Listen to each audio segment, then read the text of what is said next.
এগুলো এখন কৌটো করে তুলে রেখে দেবো আমরা। হ্যাঁ, খাবে আর একটা খাবে না, মুখটাকে শেষ করো।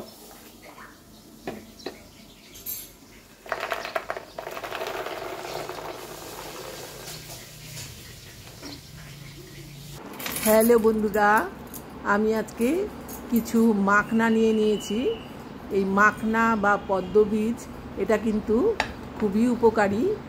আমরা এই রোস্ট করার জন্য আজকে আমি যদিও নিয়েছি, কিন্তু রোস্ট না করে যদি তোমরা এমনি প্রতিদিনের খাবারে যদি 8-10টা করে ফেলে দাও তাহলে কিন্তু সেটা বড়রাও খেতে পারে, বাচ্চারাও খেতে পারে।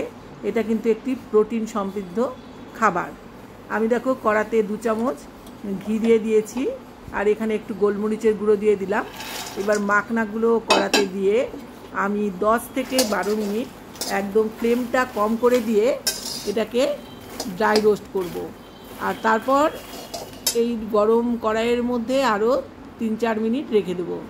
তারপর এগুলোকে আমি একটা এয়ারটাইট কৌটোর মধ্যে মুখ বন্ধ করে রেখে দেব। যখন মনে হবে যে খাওয়ার ইচ্ছা হচ্ছে তখন 4-5টা করে নিয়ে খাবো। সেটা আমি, আমার নাতি, আমার মেয়ে সকলেই খেয়ে থাকি। এ দেখো হাত দিয়ে আমি টিপছি, এটা কিন্তু এখন বেশ নরম। এটা কিন্তু আস্তে আস্তে যখনই ফ্রাই হতে থাকবে, হতে হতে এগুলো কিন্তু একদম মচমচা হয়ে যাবে। তবে এটা এইভাবে ভেজে খেলে যদিও উপকার যতটা তোমরা পাবে, যদি তোমরা যে কোনো সবজিতে ফেলে দিয়ে খাও তার থেকে আরও বেশি উপকার পাবে। এটা যদিও আমরা সুস্বাদু করার জন্য এর মধ্যে একটু নুন ফেলে দিই, তবে নুন না ফেলে খাওয়াটাই বেশি পুষ্টিগুণ সমৃদ্ধ। এই মাখনা কিন্তু উদ্ভিজ্জ প্রোটিনের একটা সেরা উপাদান।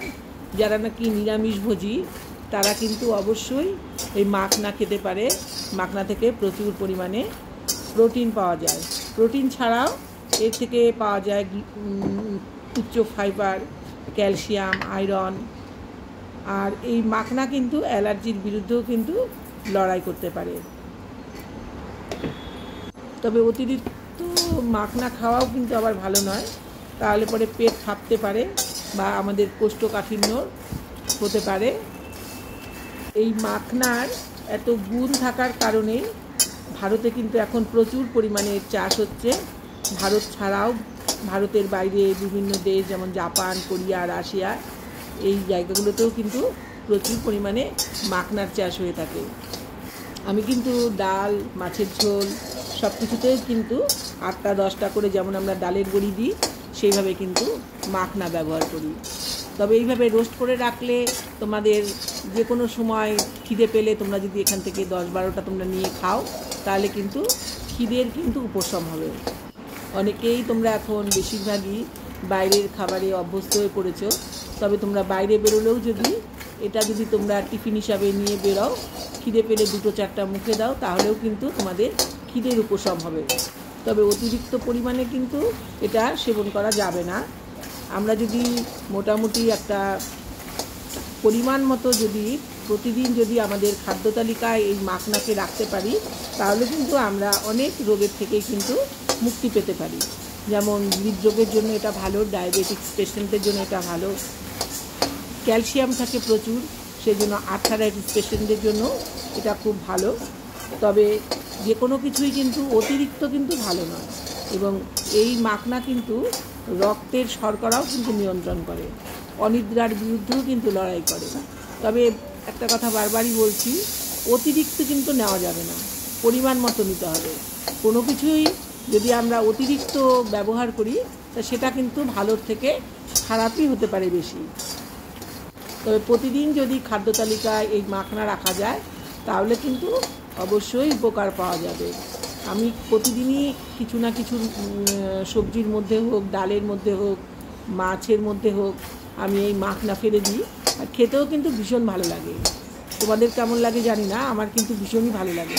আমার নাতিও দেখি বেশ সুন্দর এই মাখনা দেখি পছন্দ করে, ভালোই খায় দেখিও। তবে তোমরা এমনি রান্নাতে যদি এই মাখনা ব্যবহার করো তাহলেও কিন্তু তেলের মধ্যে ফ্রাই করে নিয়ে তারপরে কিন্তু ডাল, মাছ তোমরা যাতেই দাও না কেন দেবে, নাহলে কিন্তু চিমড়ে চিমড়ে হয়ে থাকবে। আমি তো প্রায়ই এটা ব্যবহার করি বিভিন্ন রকমভাবে। দেখো মোটামুটি দেখো আমার কিন্তু 10 মিনিট লেগেছিল এগুলো রোস্ট করতে। এগুলো কিন্তু মোটামুটি হয়ে এসেছে। আর এগুলো ভাজার সময় কিন্তু গ্যাসটাকে একেবারে বাড়ানো যাবে না, বাড়ালেই কিন্তু পুড়ে যাবে, পুড়ে গেলে এগুলো আর খাওয়া যাবে না। একেবারে গ্যাসটা যতটা ছোট করা যায় একদম স্টিম করে দেবে, দিয়ে আস্তে আস্তে 10 থেকে 12 মিনিট ভাজতে ভাজতে তোমরা নিজেরাই বুঝতে পারবে যেটা মচমচে হয়ে গেছে। একটু হাত দিয়ে টিপলেই দেখবে ওটা ভেঙে যাচ্ছে। তখন কড়াইয়ের মধ্যে আরও কিছুক্ষণ তোমরা ঠান্ডা হওয়া পর্যন্ত রেখে দেবে। ঠান্ডা হয়ে গেলে তোমরা চাইলে তোমরা এটা লবণ দিতে পারো, তবে আমি বলবো লবণ না দেওয়াই ভালো। আমরা মুখের স্বাদে লবণ মিশিয়ে খাই, কিন্তু লবণ ছাড়া যদি এইভাবে যদি খালি ড্রাই রোস্ট করে ঘি দিয়ে ড্রাই রোস্ট করে খাও তাহলে কিন্তু বেশি উপকারী। ভিডিওটা যদি তোমাদের ভালো লাগে তাহলে অবশ্যই তোমরা সাবস্ক্রাইব করে আমার সঙ্গে থেকো। এই দেখো এই পর্যায়ে কিন্তু আমি একটা ভেঙে দেখলাম, এটা কিন্তু মচমচে হয়ে গেছে। এবার আমি কড়াইয়ের মধ্যে আরও কিছুক্ষণ রেখে দেবো গ্যাসটাকে। এবার কিন্তু আমি অফ করে দেব। আর যতক্ষণ কড়াটা গরম থাকবে ততক্ষণ তোমরা কড়া থেকে নামাবে না, তাহলে বেশি মচমচে হবে। আর এটা থাকবেও কিন্তু বেশ কয়েকদিন যদি তোমরা এয়ার টাইট কৌটোতে রেখে দাও। আর লবণ দিলে কিন্তু খুব তাড়াতাড়ি কিন্তু আবার এটা নরম হয়ে যাবে। আর লবণ ছাড়া যদি তোমরা রেখে দাও, তোমরা যদি মনে করো যে না সামান্য একটু লবণ দিয়ে তোমরা খাবে, কিন্তু সেটা তোমরা খাবার সময় লবণটা দিয়ে নিও। লবণটা এর সঙ্গে আমি বলবো না মিশিয়ে রাখাটাই বুদ্ধিমানের কাজ, তাহলে অনেক দিন কিন্তু এটা মুচমুচে থাকবে। যদি তোমাদের ভিডিওটি ভালো লাগে তাহলে তোমরা সাবস্ক্রাইব করে অবশ্যই আমার সঙ্গে থেকো। আমার এগুলো কিন্তু ভাজা হয়ে গেছে। এবার আমি কড়াটা গ্যাসের মধ্যে থেকে নামিয়ে নেব এবং এইভাবেই আমি আরও কিছুক্ষণ রেখে দেবো যতক্ষণ না একদম কড়াটা ঠান্ডা হচ্ছে। কড়াটা ঠান্ডা হলে আমি এগুলো একটা এয়ার টাইট কৌটোর মধ্যে তুলে নেব। আমার কড়াটা কিন্তু ঠান্ডা হয়ে গেছে। এবার আমি এগুলো একটা প্লেটে তুলে নিচ্ছি। এরপর এগুলো আমি একটা এয়ার টাইট কৌটোতে বন্ধ করে রেখে দেবো। দেখো প্লেটে তুলবার সময় আওয়াজ হচ্ছে, আওয়াজটা শুনে কিন্তু তোমরা নিশ্চয়ই বুঝতে পারছো যে এটা কতটা মচমচে হয়েছে। এগুলো এখন কৌটো করে তুলে রেখে দেবো আমরা। হ্যাঁ, খাবে আর একটা খাবে না, মুখটাকে শেষ করো।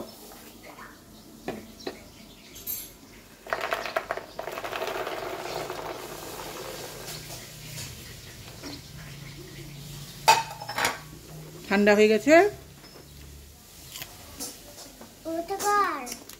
যথেষ্ট মচমচে হয়েছে, এখন না পরে। আওয়াজ শুনে তোমরা নিশ্চয়ই বুঝতে পারছো কতটা মচমচে হয়েছে। টাটা, তোমাদের সঙ্গে আবার দেখা হবে অন্য কোনো ভিডিও নিয়ে।